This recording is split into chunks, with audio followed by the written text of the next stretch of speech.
Hoç, hadithin të cilin shumë gjitha xhallarët e cekin kur fillon Ramazani, dhe më thonë dy gëzime agjëruesi i ka. Një kur ha iftarin edhe një kur e takon Allahu. Hadith gjigant. A ka mundësi një shpjegim këtij hadithit? Është hadithi i madh që e transmeton Imam Buhariu në Sahihun e tij dhe normalisht hadithi tregon shumë komponente. Kafuni e përmend këtë pjesë. Lisaimi farhatan, agjëruesi i ka dy gëzime.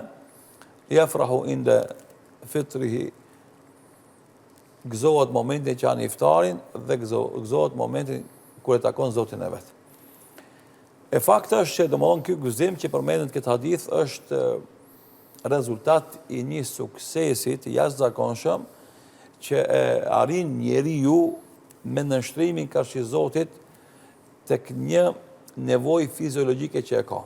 Bile në muhabetin që bëhet për obezitetin mbi peshën, edhe mënyra se si me humb peshë, regjimet e ndryshme, dietat e ndryshme, duke lexuar dhe duke analizuar rastet, e kam kuptuar se njeriu për momenteve të dobësisë që i ka, e ka dobësinë e tij karshi nevojës për ushqim.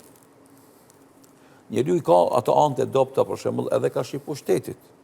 Kur e ka pushtetin, domethënë edhe rezistenca për të mos u keq përdor pushteti edhe për mos e shëndru në mekanizëm të ushtrimit të autoritatizmit të tij apo mënyrës për të pasuru në mënyrë të padrejtë.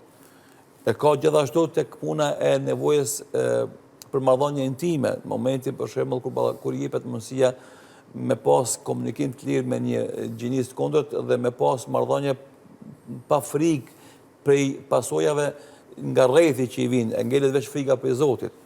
Edhe këto momente është i dobët njeriu, edhe në aspektin e marrëdhënieve intime, edhe në aspektin e pushtetit, po gjithashtu për momenteve që tregohet njeriu shumë i dobët është edhe ai karshi ushqimit kur është i uritur.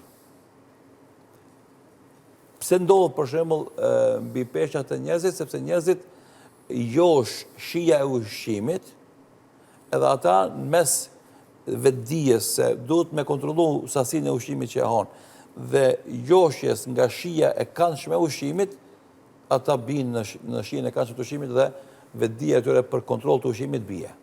Që tregon se njeriu këto pozita është shumë i dobët.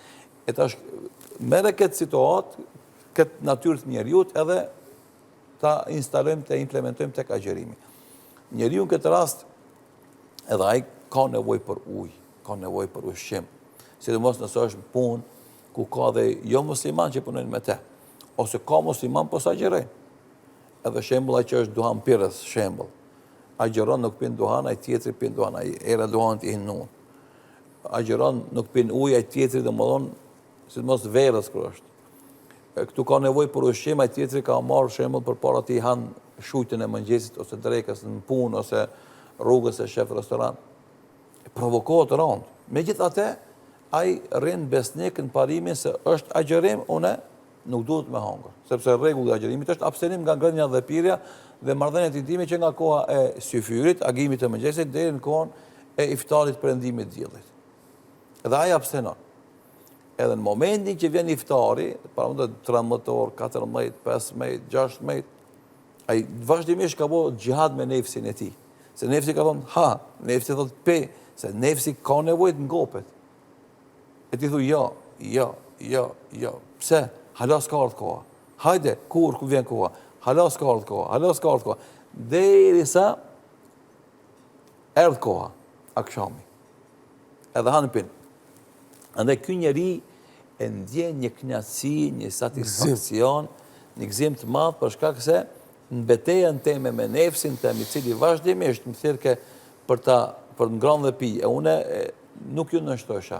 Provokimit i kisha nga jashtë, hanin, pinin njerëzit, e une nuk bisha në provokim. Ka raste domethënë që provokimi është edhe konkret, njerëzit ta hudh një cigare, për shembull, ose thotë çel një kafe pije.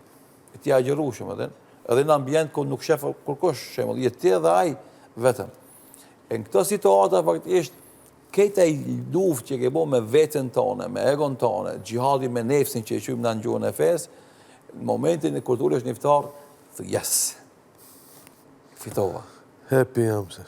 Fitova betejën. Edhe është gëzim i madh. Kjo është pjesa, do thotë, e natyrshme që ndodh në brenda njeriut. Dëshirave të tia, epsheve të tia, vetdijes të tij dhe botkuptimeve të tia. Ideologjive ose idealeve që i ka i njeri brenda vetes. Konflikt i vazhdueshëm me orë të tëra ka ndodhur. Hajde të themi mëngjes, mbrëmje mas syfirit ke pushu ndoshta, kur je qunë mëngjes ke qenë në ndikimin e ushqimit të syfirit, ama pas ditën, deri në mbrëmje, që janë 6-7 orë, 8 orë ndoshta intensive, që betejë jote ka qenë e vazhdueshme, çdo minutë, edhe normal çdo orë që ka kalu, është rrit intensiteti i sulmeve që të kanë ardhur ty për nevojë për ndërnjë e pirje, dhe ti ke rezistu. Për me kuptu këtë ma mire ki fëmijët, e ki pa fëmijët, për shemë fillim, rezistojnë deri në drek, pastaj ne nisin të barkim dhe në hatë buk, ne themi për shemë luj, defokusohu, pastaj flej, apet kur qohet, për shemë dhe në barkim, hatë buk, fillon me kajtë. Këtë gjendje që ndodhë të fëmijët, e njëjta situatë ndodhë edhe të territorit, bilim edhe ma shumë. Edhe ne kena me fillu me kajtë. Mirë po lufta, këto është puna, se edukimi, fetar këtë rast, ngritja e vetdijes, kapacitetet intelektuale që ka i rriturin nuk e lon me kajt, ama a i në mrena e njën atë dhimbje, atë nevoj.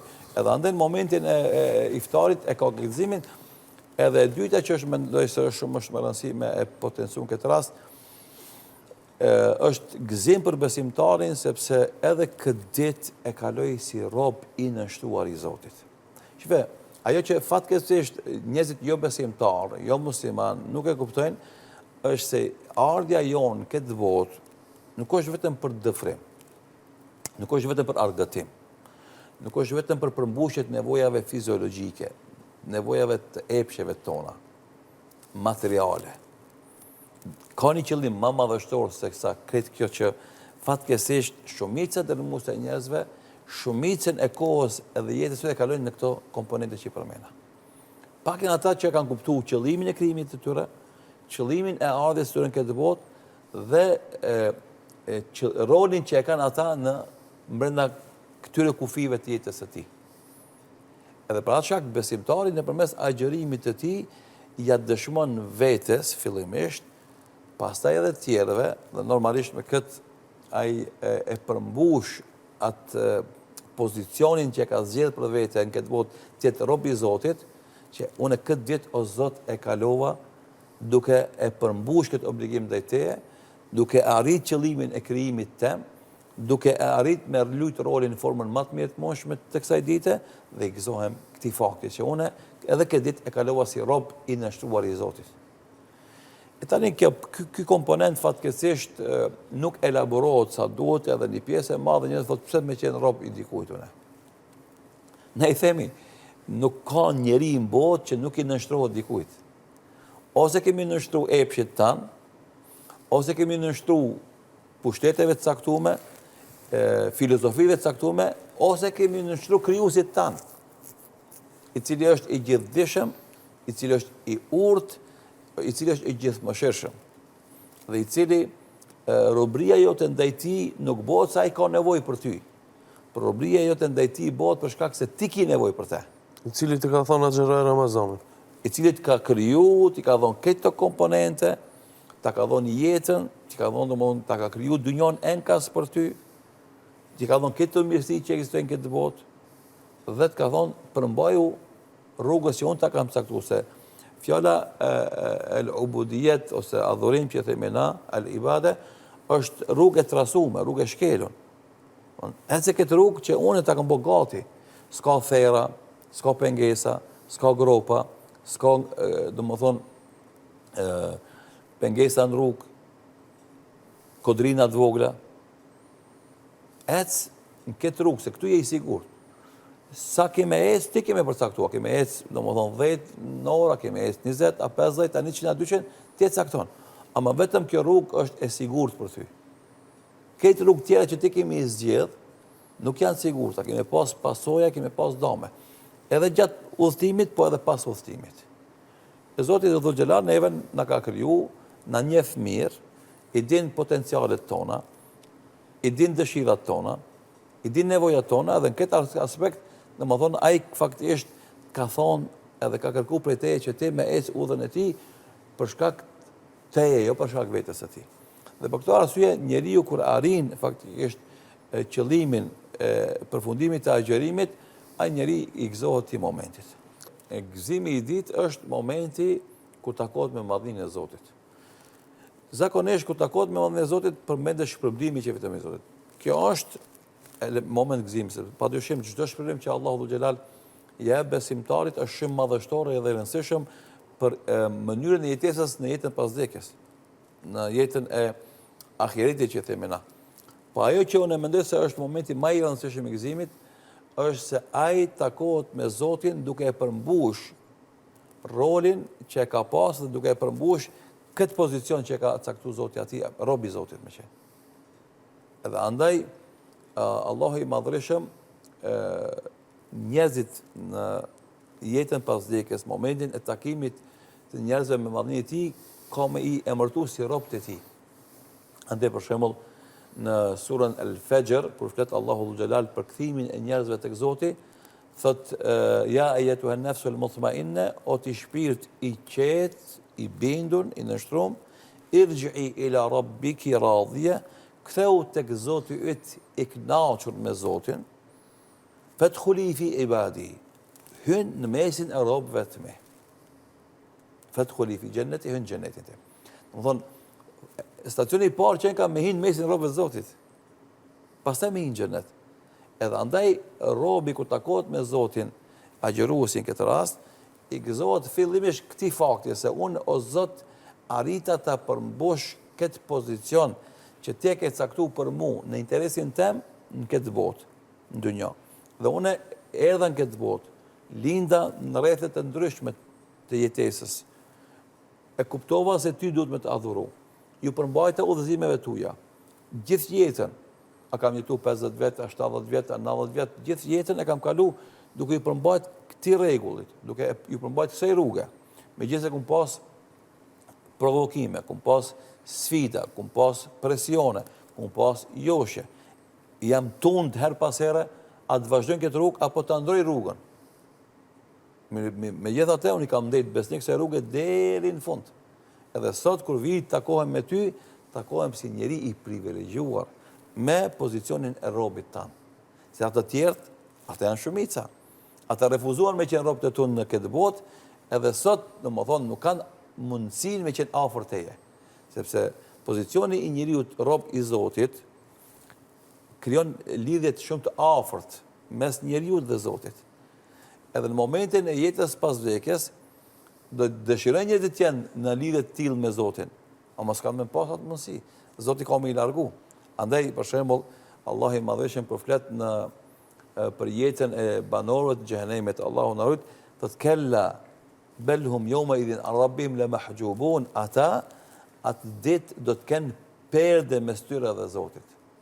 Nuk do kenë mundësi ata me pa madhninë e tij ose me ju afru madhninë së tij. A besimtari domethënë për shkak të kësaj besnikërie që ka pas në adhurimin ndaj tij në këtë botë, do e ketë mundësinë të jetë i privilegjuar, i veçantë në afërsinë e tij me Zotin ditën e llogarisë, ditën e ahiretit. Ky është momenti i parë i gëzimit. E normalisht pastaj momenti i dytë se agjerimi ka shpërblime marramendese. Andaj Allah i madhëshëm në hadithin kursi që ka tha, "As-sawmu li wa ana ajzi'u bihi." Agjerimi është i imi dhe unë shpërblej për te. Sa shpërblen është e pa përcaktuar. Tani për me dash me kuptuar se sa është shpërblimi i Allahut i madh, sa është madhnia e tij, sa është pasuria e tij, është marramendse, është e jashtëzakonshme, është e pakufizuar. Edhe andaj kur thot Allah i madhëshëm unë shpërblej për te, do thot Allahu shpërblen për agjerimin tanë sipas pozicionit që i takon atij, madhnisë së tij subhanahu wa taala. Për me kuptu këtë situatë më lehtë dhe më mirë, shembull kur vjen dikush te na mysafir, na japna një çokoladë, japna një lang, për shembull, japim diçka që kemi në shtëpinë tonë. Kur shkosh te një milioner, do thotë ai mundet me dhon një orë që kushton për shembull 5.000 euro. Kur shkosh te një multimilioner, ai mund të dhon një makinë që kushton 15.000 euro, 20.000 euro, 50.000 euro. Kur shkosh te 1 miliarder, ai mund me don një dhuratë që kushton 1 milion euro. Sa ma shumë që ka pare edhe mundësi, aq ma shumë i ka shpërlimet e mëdhaja. E tash na kur flasim për Allahun, flasim për Kryusin e gjithësisë. Andaj në start, do të kur themi na se i gëzohet ditë kur takohet me Zotin e tij, është kjo e para, e dyta se shpërblimi është i jashtëzakonshëm, është marramendës, edhe normalisht shpërblimi që jep Allahu si surprizë për besimtarin që ai nuk e din se cili do të jetë shpërblimi i Allahut për të, ati ka mi ashtu gëzimin se, për shembull, i ka bëj do matematikat e veta, ka fal namaz, ka agjëru, ka dhënë zeqat, edhe unë do të jem, për shembull, në kësi lloj pozicionit xhenetit. E kur vjen shpërblimi i agjërimit si surprizë e panjohur për të se s'ka mujt me fut ai matematikat e veta, edhe tregohet se ai ka menu ka me qenë, për shembull, aty ka dera e xhenetit ndoshta pak 2-3 shkallë më lart. I thot për shkak të agjërimit dhe shpërblimit të agjërimit, jo ti kemi shkuar në gradën për shembull e 78. Nëse ka xheneti 100 gradë, 100 shkallë, ti kemi shkuar te 78, çka kemi nuk kemi qenë te 3-4.